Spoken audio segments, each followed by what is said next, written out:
So Algebra 1, Section 1.1, Variables and Expressions.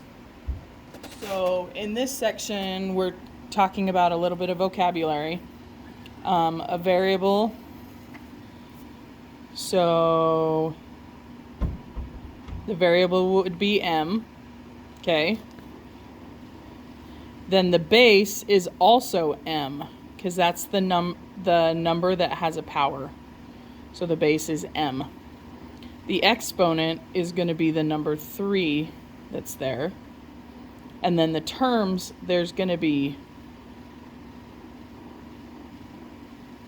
2 separate terms. It's what is being added or subtracted. So if we look down here at the example, the terms are going to be 0.25x squared and -7. They're 2 different things. Okay, the variable is going to be x.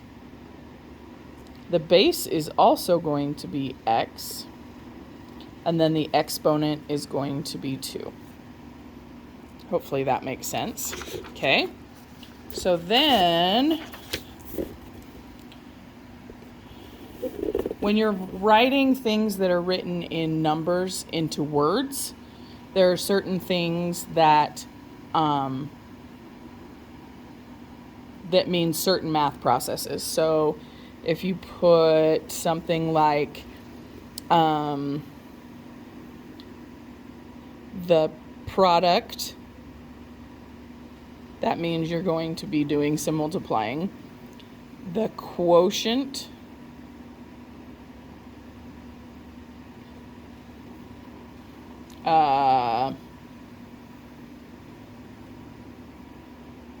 minus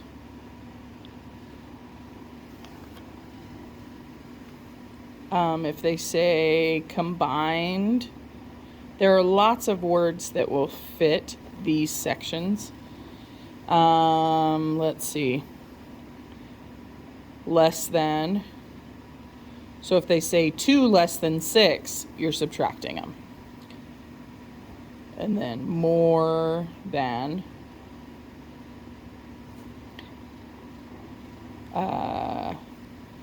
Times. A lot of people will use times. Divided by.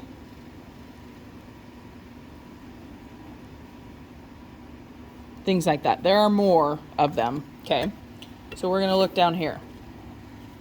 A number m more than 6. Okay,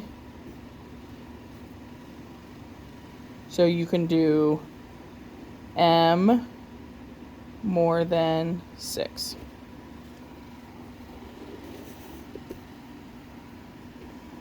Then we have 10. Okay, so this is a little tricky when it's talking about less than. If you're saying 10 less than something, you're taking the 10 away from it. So it needs to be minus 10. And then the product of, well, we use product clear up here. So we're going to do x. We're going to do 7x. And I left way too much space there. 7x, so the product of 7 and x, so that's this.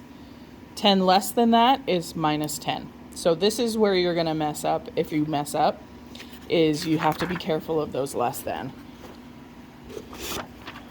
Okay. This one's a little bit more difficult. 2/3 the volume V. So the volume, and you want 2/3 of it. So it actually is 2/3 times V. Okay. So these are some that you could try on your own. The product, we know that's multiply. And then it could be P times 6. But generally in math, we're going to put the number in front of the variable. So 6P.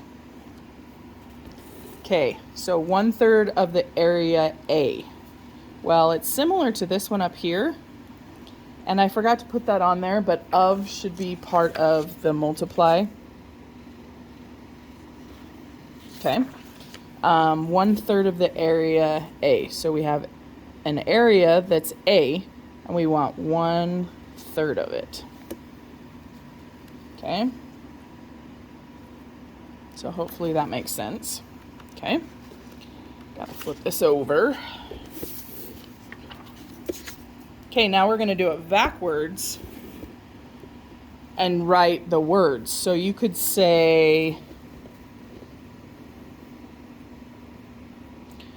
R to the 4th power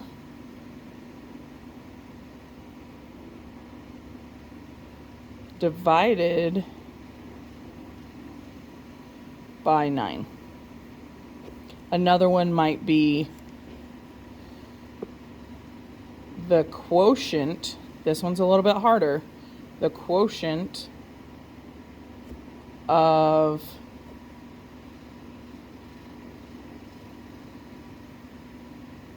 R to the 4th and 9. So that could be this, either of these, okay? Then something like 3 times the number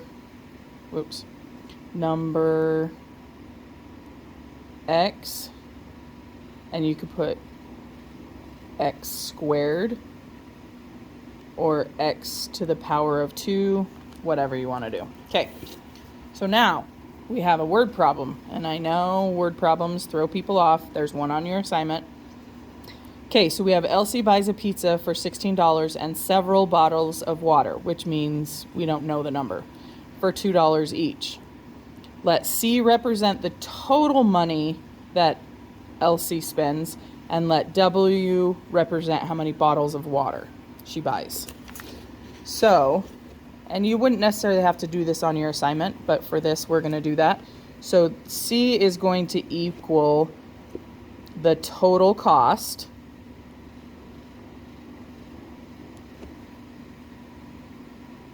okay, and then W will equal the number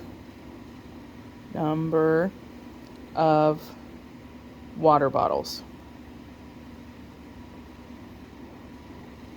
Okay, so we know that it's got to equal C because that's the total cost. So the number of water bottles is not affected by the pizza. So we're just going to put the price of the pizza right there.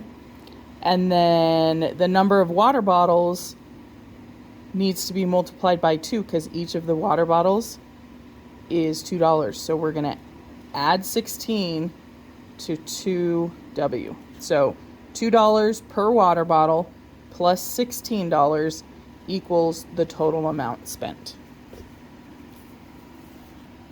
So if you take it little pieces, then it'll work. Okay, last one. And I really do want you to pause the video and try this yourself and then see if yours comes close. And remember, math, sometimes when you're adding, things can be in different order, but it's still the same thing. So we have Jocelyn makes X dollars per hour at the grocery store and N dollars per hour babysitting. Write an expression that describes her earnings if she babysat for 25 hours and worked at the grocery store for 15 hours. So X is money per hour at the grocery store.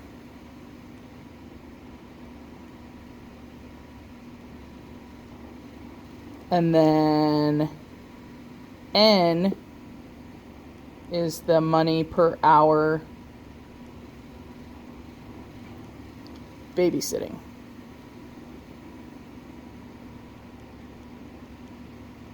Okay, so if she babysat for 25 hours, so 25 hours, and then the babysitting is N, plus, then the grocery store is 15 hours, so 15 hours times n, and that is going to give you how much she actually earns. So you could put whatever variable you want there as long as it's not n or x. My grocery store needs to be x right here. And then the assignment is the worksheet.